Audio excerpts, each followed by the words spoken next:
Hello guys, Gautham கம்பீருக்கும் கியூரியேட்டருக்கும் என்னதான் பிரச்சனை ஓவரில் அப்படின்னு எல்லா பக்கமும் செமையான ஒரு சலசலப்பான ஒரு விஷயம் போயிட்டு இருக்கு.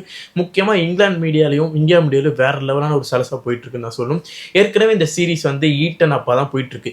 இப்போ வந்து பிளேயர்ஸையும் தாண்டி ரவுண்ட் ஸ்டாஃப் கோச்சுன்னு அப்படி இப்படி போயிட்டு இருக்கேன். என்னடா இந்த சீரீஸ் இவ்வளோ இதாக போயிட்டு இருக்கு அப்படின்னு ஒரு ட்ராமாட்டிக்கலாக போயிட்டு இருக்கேன்னு பல பேர் பல விதமாக கேட்டுட்டு இருக்காங்க. இப்போ யார் மேலே தப்பு யார் மேலே தப்பு இல்லைன்றதை நம்ம இப்போ வந்து டீட்டெயிலாக பார்க்க போகிறோம். ஃபர்ஸ்ட் வந்து நீங்கள் எல்லாருமே இந்தியாவுக்கு தான் சப்போர்ட் பண்ணணும். ஏன்னா கௌதம் கம்பீர் வந்து அவருக்காக அந்த தனி மனுஷனுக்காக பேசல, அவர் வந்து மொத்த இந்தியன் டீமுக்காக தான் பேசியிருக்காரு. அதனால இந்தியன் ஃபேன்ஸ் இந்தியன் ஆட்கள் எல்லாருமே இந்தியா டீமுக்கு சப்போர்ட் பண்ணணும். ஏன்னா தப்பு வந்து இந்தியன் டீம் மேலே கிடையாது, இங்கிலாந்து டீம் மேலே தான் இருக்குது. அதுதான் உண்மை, அது ஒத்துப்பாங்கன்னு நினைக்கிறேன். அதனால் முழுக்க முழுக்க சப்போர்ட் இந்தியன் டீம் கௌதம் கம்பீருக்கு தான் நீங்கள் கொடுக்கணும். ஏன்னா ஒரு சில ட்வீட்லாம் பார்த்து அதனால தான் நான் சொல்கிறேன். ஓகேங்களா? இப்போ என்ன நடந்துச்சு அப்படின்னா, இந்தியன் டீம் ஸ்டாஃப்ஸ் வந்து என்ன பண்ணியிருக்காங்கன்னா, இங்கிலாந்து டீம் கியூரேட்டர்கிட்ட போயிட்டு ஐஸ் பாக்ஸ் கேட்டிருக்காங்க. அப்போது கேட்டபோது அவங்க ஆர்ஸாக பேசியிருக்காங்க. ஏற்கனவே ஓவல் கியூரேட்டர் வந்து ரொம்ப ஆர்ஸாக தான் பிஹேவ் பண்ணுவாங்களே எப்பயுமே.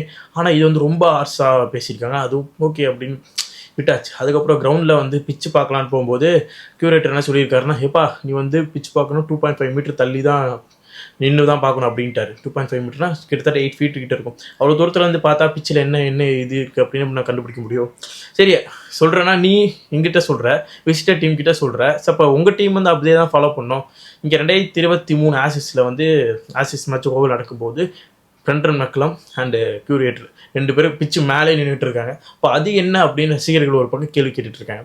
அப்புறம் இந்த சலசலப்பெல்லாம் நிறைய விஷயங்கள் போயிட்டு இருக்கும்போது இது யார் மேலே தான் தப்பு அப்படின்னு கேட்டிங்கன்னா, இங்கிலாந்து டீம் மேலே தான், இங்கிலாந்து கியூரேட்டர் மேலே தான் தப்பு. அதில் எந்த சந்தேகமும் கிடையாது. கௌதம் கம்பீர் ஒரு ஆர்ட்ஸான ரசிகர்கள்லாம் பேசியிருக்காரு. அவர் வந்து மொத்த டீம் இந்தியன் டீமே கொஞ்சம் கொலாப்ஸ் பண்ணி ப்ராக்டிஸ் கொஞ்சம் தடுத்து இந்த மாதிரி பண்ணியிருக்காரு. அதனால தான் வந்து கம்பீர் வந்து டென்ஸ்லாம் இந்த மாதிரி கத்தி பேசியிருக்காரு. அது வந்து கௌதம் கம்பீர் பேசினா கரெக்டுன்னு தான் நான் சொல்லுவேன். ஏன்னா வந்து அவங்க ஓவராக பண்ணும்போது நம்ம வந்து அடங்கிட்டுலாம் போகக்கூடாது. ஏன்னா அப்புறம் வந்து ரொம்ப அடக்கிடுவாங்க. அதனால் கௌதம் கம்பீர் செஞ்சது கரெக்டான ஒரு செயல் தான் நான் நினைக்கிறேன். நீங்கள் சொல்லுங்கள், கௌதம் கம்பீர் செஞ்ச செயல் கரெக்டாக தப்பான்றதை மறக்காம கமெண்ட் பாக்ஸில் கமெண்ட் பண்ணுங்கள்.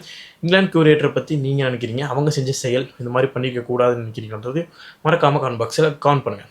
ஓகே.